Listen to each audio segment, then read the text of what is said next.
దేశ ప్రధానిగా నరేంద్ర మోదీ బాధ్యతలు చేపట్టి 12 ఏళ్లు పూర్తయ్యాయి. గడిచిన పుష్కర కాలంలో దేశ భద్రత, అభివృద్ధి, ప్రజల సంక్షేమాన్ని దృష్టిలో పెట్టుకుని అనేక సంస్కరణలకు ప్రధానమంత్రి నాంది పలికారు. ఫలితంగా ఆర్థిక లావాదేవీల నుంచి సాంకేతిక వ్యవస్థల వరకు, గ్రామీణ ప్రాంతాల నుంచి పట్టణాల వరకు అనేక మార్పులు సంతరించుకున్నాయి. ఆయా విశేషాలను ఇప్పుడు చూద్దాం. కర్తవ్య దీక్ష, పాలన పట్ల నిబద్ధత ప్రధాని నరేంద్ర మోదీ సొంతం. సువిశాల దేశ భద్రతతో పాటు ప్రజల అభ్యున్నతి కోసం ఆయన గత పుష్కర కాలంగా ఎంతో శ్రమిస్తున్నారు. సమాజంలోని అన్ని వర్గాల సుస్థిరాభివృద్ధి లక్ష్యంగా ఆయన అడుగులు వేస్తున్నారు.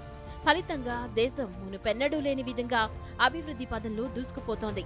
గత 12 సంవత్సరాల పాలనలో ప్రజల విశ్వాసాన్ని చూరగొనడమే కాదు, అభివృద్ధి, ప్రజా సంక్షేమానికి ప్రధాని మోదీ అంకితమయ్యారు.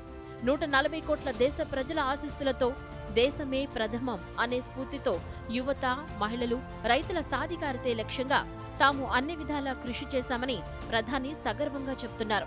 దేశంలో మౌలిక సదుపాయాల నుంచి డిజిటల్ విప్లవం వరకు అనేక రంగాలను అభివృద్ధి చేసిన తీరును ఆయన పేర్కొన్నారు. అభివృద్ధి చెందిన భారతదేశం అనే సంకల్పాన్ని సాకారం చేసుకునేందుకు సేవ, సుపరిపాలన, శ్రేయస్సు అనే మార్గంలో తాము ముందుకు సాగుతూనే ఉంటామని ఉద్ఘాటించారు. గడిచిన 12 ఏళ్ల కాలంలో దేశంలో ప్రపంచ స్థాయి మౌలిక సదుపాయాలకు ప్రధానమంత్రి అత్యధిక ప్రాధాన్యం ఇచ్చారు.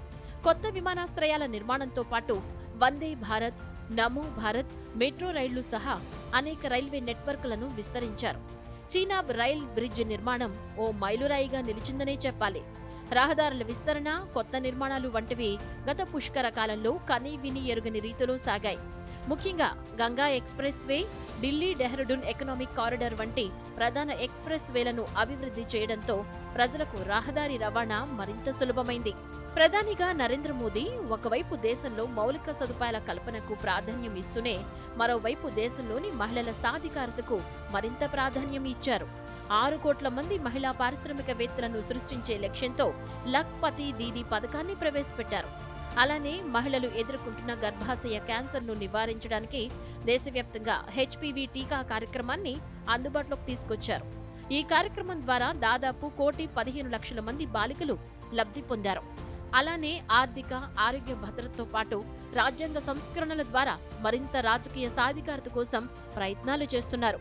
అన్ని రంగాలలో మహిళా శక్తిని బలోపేతం చేయడానికి నిరంతర నిబద్ధతతో ప్రధాని కృషి చేస్తున్నారు. ఆకాంక్షల నుంచి ఆచరణ దిశగా దేశాన్ని ప్రధానమంత్రి వడివడిగా నడిపిస్తున్నారు. ఈ క్రమంలో 2015లో ప్రధానమంత్రి ముద్రా యోజనను ప్రారంభించారు. ఇది దేశవ్యాప్తంగా క్షేత్రస్థాయిలో చిరు వ్యాపారులు, మహిళలకు ఆర్థిక సాధికారతను కల్పించింది. దేశవ్యాప్తంగా 56,32,00,000కు పైగా రుణ ఖాతాలను అందుబాటులోకి తెచ్చింది. చిన్నపాటి వ్యాపారాలు చేసుకునే వారికి, సూక్ష్మ, మధ్య తరహా పరిశ్రమలు ఏర్పాటు చేసుకునే వారికి నిరంతరాయంగా ఆర్థిక సహాయాన్ని అందిస్తున్నారు. ప్రధాని మోదీ ప్రవేశపెట్టిన ముద్రా యోజన స్థానిక ఆర్థిక వ్యవస్థలను బలోపేతం చేయడంతో పాటు వ్యక్తుల ఆర్థిక స్వావలంబనను ప్రోత్సహిస్తోంది. ప్రధానమంత్రి నరేంద్ర మోదీ 12 ఏళ్ల పాలనలో మరో విశేషమైన కార్యక్రమం స్వచ్ఛ భారత్. పారిశుద్ధ్య సమస్యకు ఈ కార్యక్రమం పరిష్కారంగా మారింది. అలానే వీఐపీ సంస్కృతిని పక్కన పెట్టి దేశమే ముందు అనే స్ఫూర్తిని ప్రధాని ముందుకు తీసుకువెళ్లారు.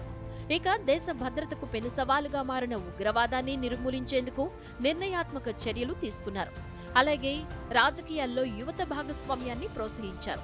ఇలా ఈ పుష్కర కాలంలో ప్రధానిగా నరేంద్ర మోదీ దేశంపై తనదైన ప్రత్యేక ముద్ర వేశారని చెప్పడంలో ఎలాంటి అతిశయోక్తి లేదు.